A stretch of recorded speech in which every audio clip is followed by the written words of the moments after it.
আছো সকলে? তো মেরিনা বিচ থেকে ঘুরে এসে ডাইরেক্ট আমরা চলে এসেছি চেন্নাই এয়ারপোর্টে।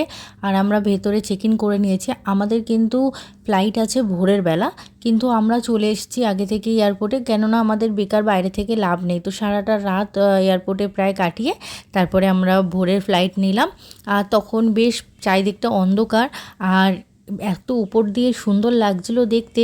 আর এই প্রথম আমি মানে প্লেন থেকে দেখলাম যে সানরাইজ কীরকম লাগে দেখতে। এত সুন্দর এই দৃশ্যটা আমি হয়তো কাউকে এক্সপ্লেন করতে পারবো না, যে দেখবে সেই বুঝবে। তো যাই হোক, তারপরে আমাদের যেহেতু কানেক্টিং ফ্লাইট ছিল, তো আমরা ভুবনেশ্বরে ল্যান্ড করলাম।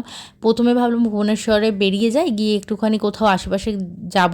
তো এত গরম বাইরে যে আমরা আর বেশিক্ষণ ঘুরিনি, অল্প একটু সামনের দিকটা ঘুরে টুরে আবার আমরা চলে এসেছি। তারপরে আমরা দুপুরে লাঞ্চ করলাম, আর এখন এখানে ম্যাগি খাচ্ছি। আর সেই কাল রাত থেকে আজকের এই বিকাল অবধি প্রায় একটা গোটা দিন হয়ে গেছে আমরা প্রায় এয়ারপোর্টেই কাটালাম, আর একদম টায়ার্ড হয়ে গেছে শরীর। তো তারপরে ফাইনালি আমরা কলকাতায় ল্যান্ড করলাম, এত শান্তি লাগছে। এরপর আমরা বাড়ি চলে যাব। তো আজকের দিনের মতন ভিডিওটা এখানেই শেষ করছি। ভিডিওটা ভালো লাগলে অবশ্যই লাইক করে দিও। টাটা।